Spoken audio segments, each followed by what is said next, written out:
I am Svart, son of Skop, of the House of Sklood. We come from a land far beyond the Great Sea. We have heard that this is a place of great darkness, of frail, powerless people. We have come to help. The people of this realm have many problems. Most of them are bewitched by these small, flat magic stones. It's really quite sad. The men don't work. There's no pillaging, no plundering, no marauding. They just sit, enslaved by these strange glowing devices, forced to endlessly tap, tap, tap, over and over. It's a meaningless existence. Breaks your heart. Be free! Be free, my brothers! When you can help someone less fortunate than you, there's no better feeling. It's why we came. They need to learn a better way.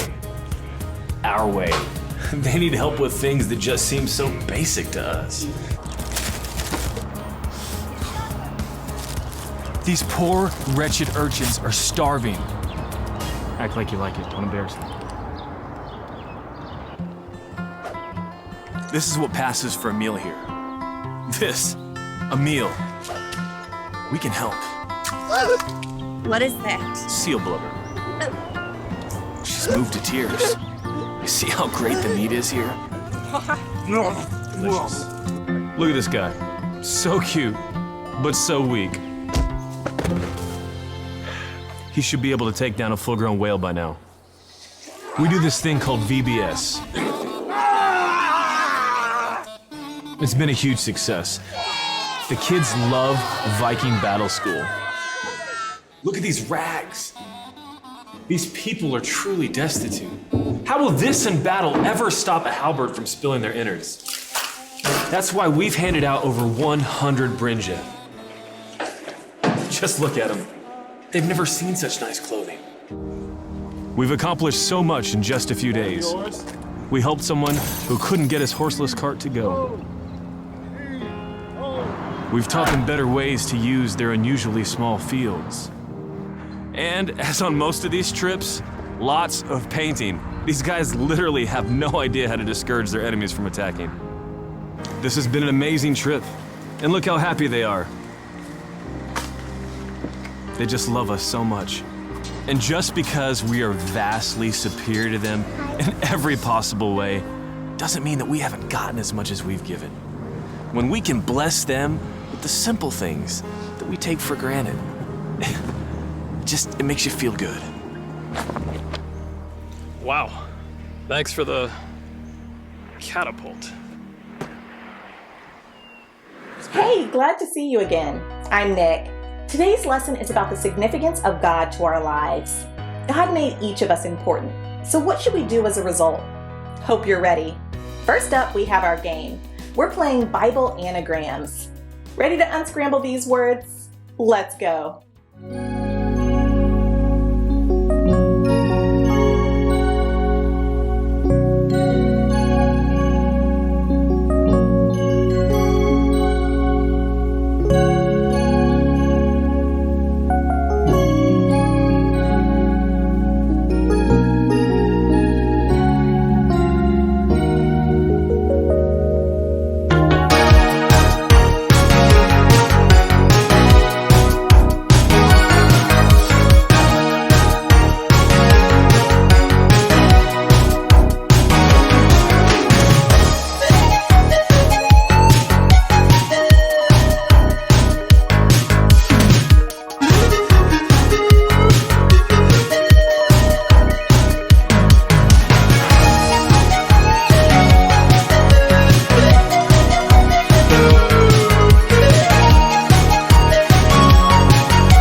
open your heart to Him and to remind you of all the good things He's done for you.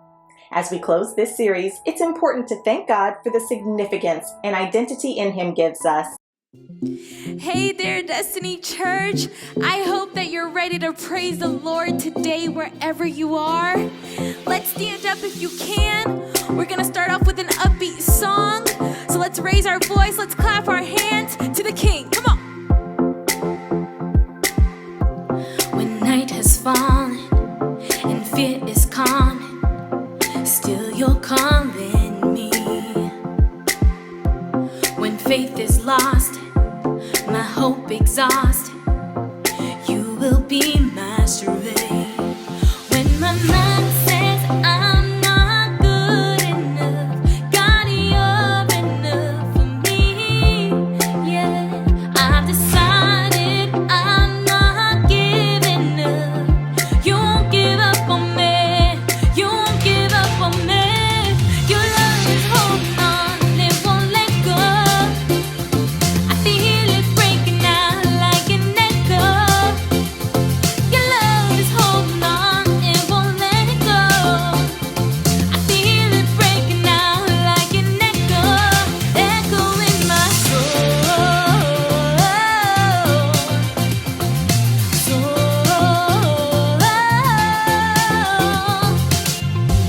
In every season, you keep repeating promises to me. Now there's no stopping what you have started until it is complete. When my mind says I'm not good enough, God, you're enough for me. Yeah, I've decided I'm not giving up. You won't give up on me. You won't give up on me. Your love is holding on, it won't let go. I feel it breaking out like an echo. Your love is holding on, it won't let it go. I feel it breaking out like an echo, echo in my soul. Come on, sing it out. Soul, in my soul.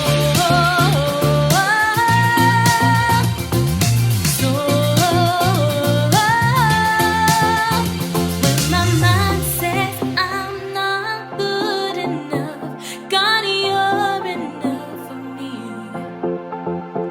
I've decided I'm not giving up.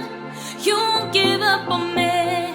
You won't give up on me. Your love is holding on, it won't let go. I feel it breaking out like an echo. Your love is holding on, it won't let go. I feel it breaking out, breaking out. Hey! Your love is holding on, it won't let go. I feel it breaking out like an echo. Your love is holding on, it won't let go. I feel it breaking out like an echo, echo in my soul.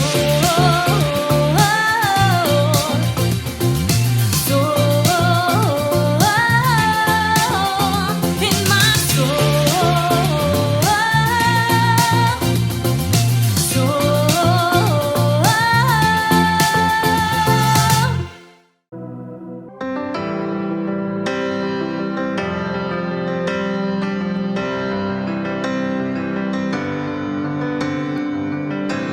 Alright, Journey Youth, let's worship Him today. He's the God of Abraham. God of Abraham, you're the God of covenant and faithful promises. Time and time again, you are proven you'll do just what you say.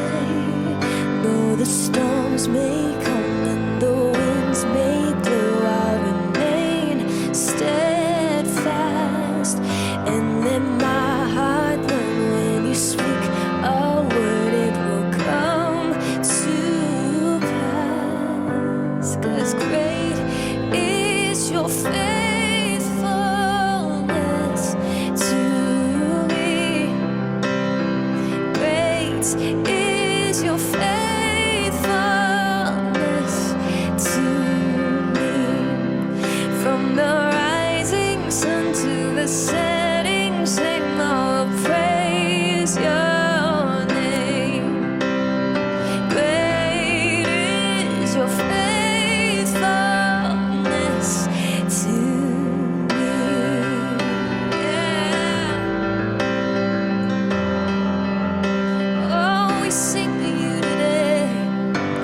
God from age to age, God from age to age. Though the earth may pass away, your word remains the same.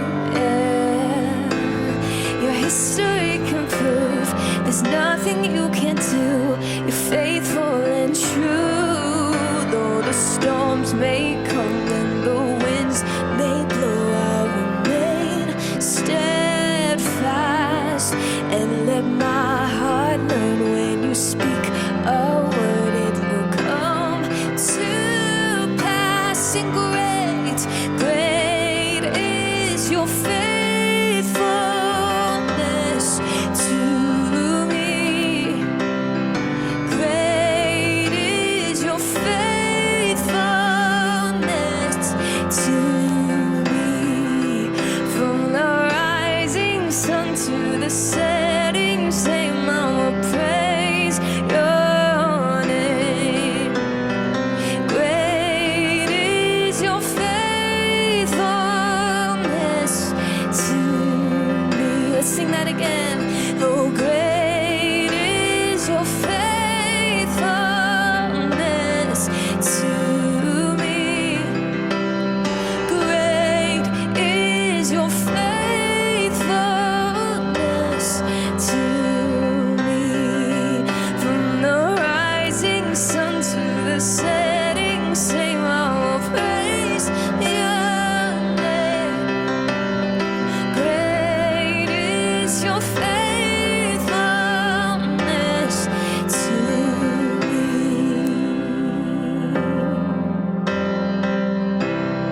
Let's sing this with confidence. Sing, I put my faith in Jesus, my anchor to the ground, my hope and firm foundation. He'll never let me down. I put my faith in Jesus, my anchor to the ground, my hope and firm foundation. He'll never let me down. Sing, I put my faith in Jesus, my anchor to the ground, my hope and firm foundation. He'll never let me down. One more time.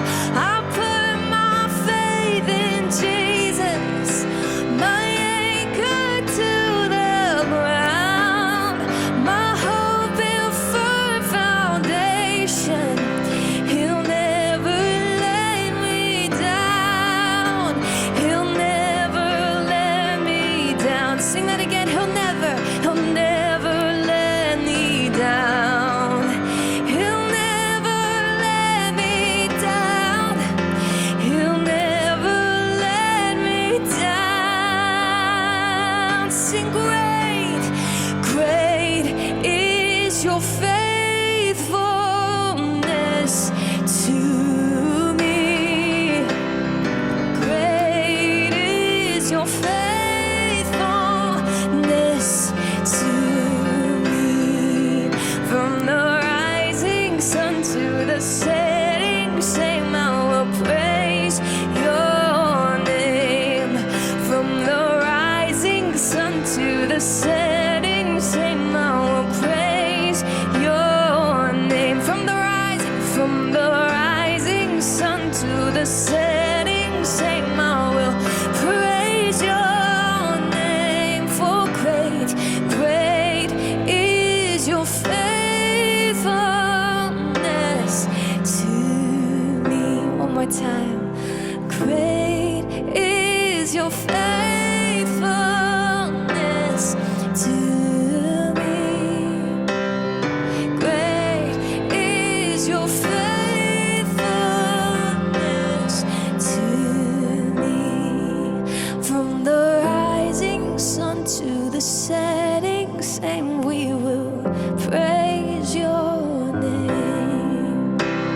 'Cause great is your faithfulness to me.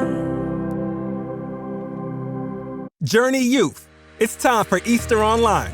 Listen, this is not something you want to miss. April 4th at 12 p.m., we'll have exciting prizes, fun games, and tasty treats mailed to you. Invite your friends and sign up to get a VIP pack just for you. All the details are at discoverdestiny.org/youth. Remember, middle and high schoolers, April 4th at 12 p.m. on Destiny's YouTube channel, youtube.com/DestinyChurchFW. Go to discoverdestiny.org/youth to RSVP. Easter Online with Journey Youth. Let's go!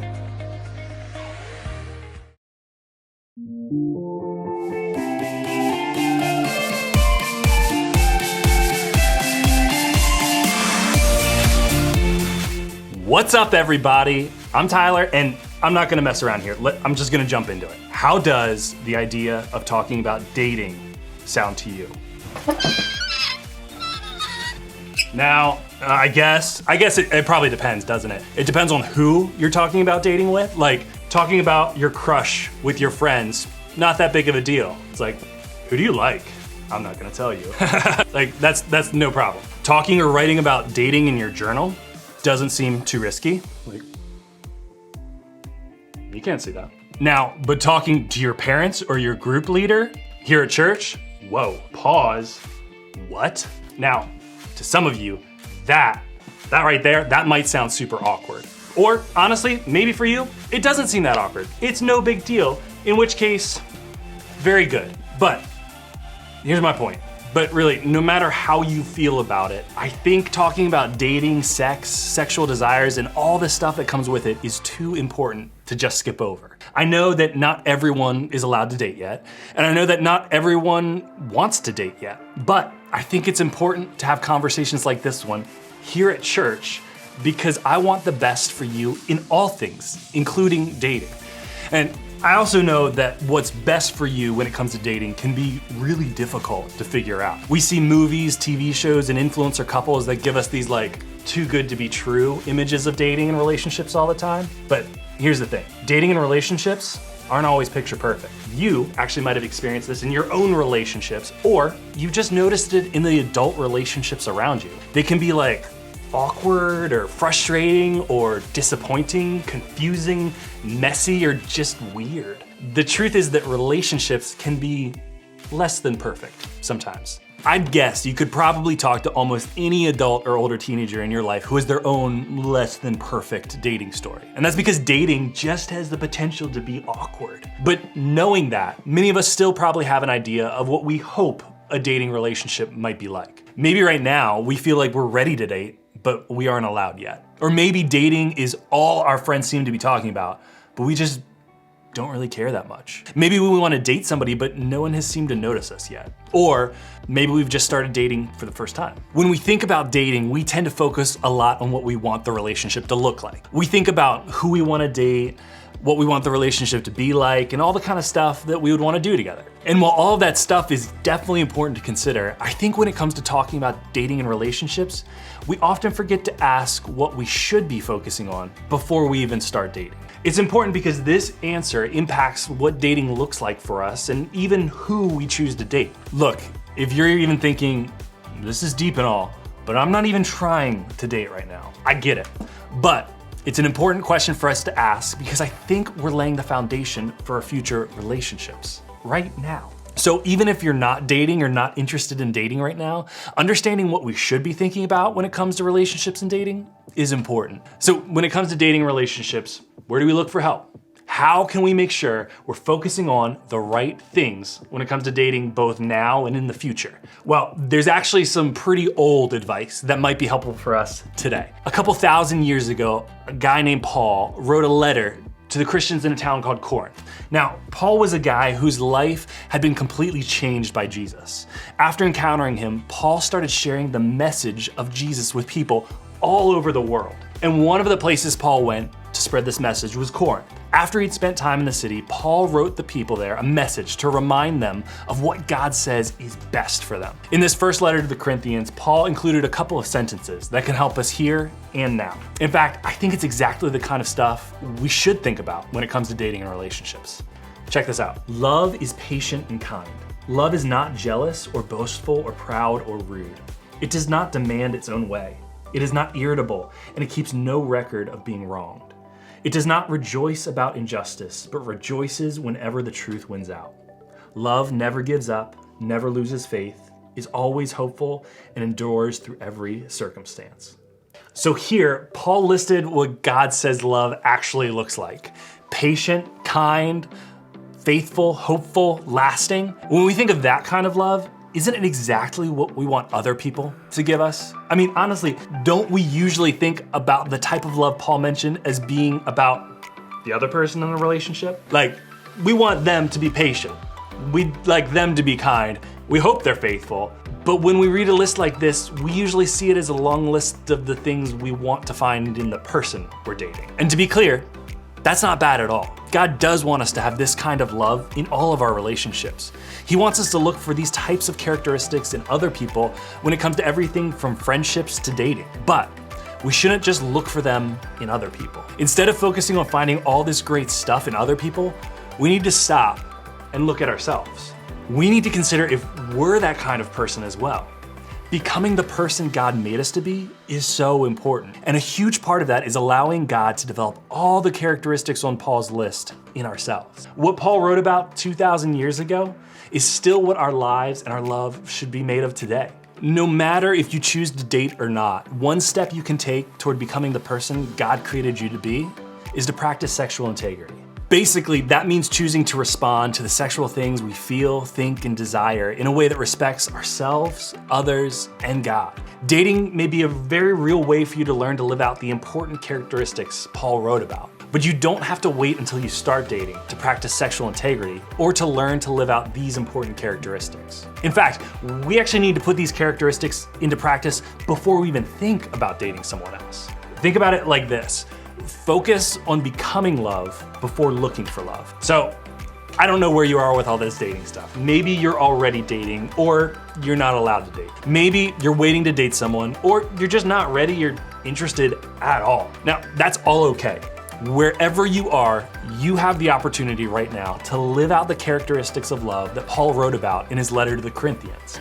The reality is that God has given us all the power we need to become the type of people he wants us to be. So instead of using dating as a way to look for like the right person, let's focus on developing the characteristics of love that Paul listed for us. Let's focus on becoming love before looking for love. So, okay, how can we do this? First, pick one, just one, of the characteristics on Paul's list that you want to develop in yourself. Maybe you could use more patience, or you'd like to be quicker to forgive, or you want to cut back on those rude comments you make about the people you care about the most. But what if you just started by picking just one characteristic in yourself that you'd like to grow? Then practice what you pick. Seriously. If you have a tendency to be rude to those you love, practice giving compliments to them on purpose instead. Or if you tend to be impatient, practice being patient in your responses to people this week. Or instead of holding a grudge, practice bringing up and talking through something that hurts your feelings. Now, none of this is easy, not easy. That's okay, because all of it can be so good. Real love takes a ton of work. And if we're gonna become love before looking for love, we're gonna need to focus on growing the characteristics necessary to be the type of person we would wanna date. A person who is kind, patient, honest, humble, hopeful, and all of the other things that Paul mentioned. Dating can definitely be awkward, but it won't always be that way. And when you choose to focus on the stuff that's important before you start dating, you're taking a step in the right direction. When you develop the characteristics God wants you to have and treat the other person the way he created you to, it can help you practice sexual integrity both now and in future relationships. Just imagine if for you, dating could be a really positive experience for you and the person you're dating.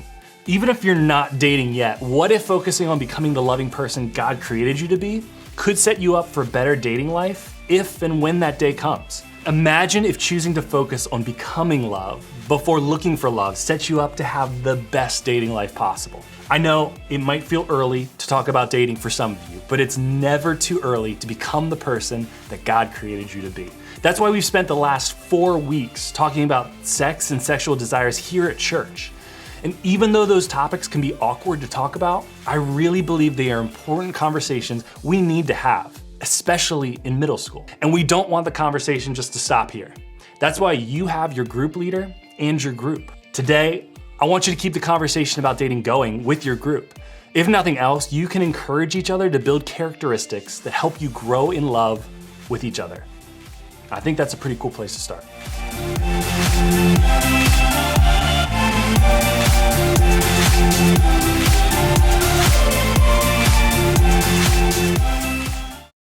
Thanks for joining me for worship today. I love being online with you guys. If you have any questions or need support, you can email us at youth@discoverdestiny.org or text us at 817-587-4408. See you next week.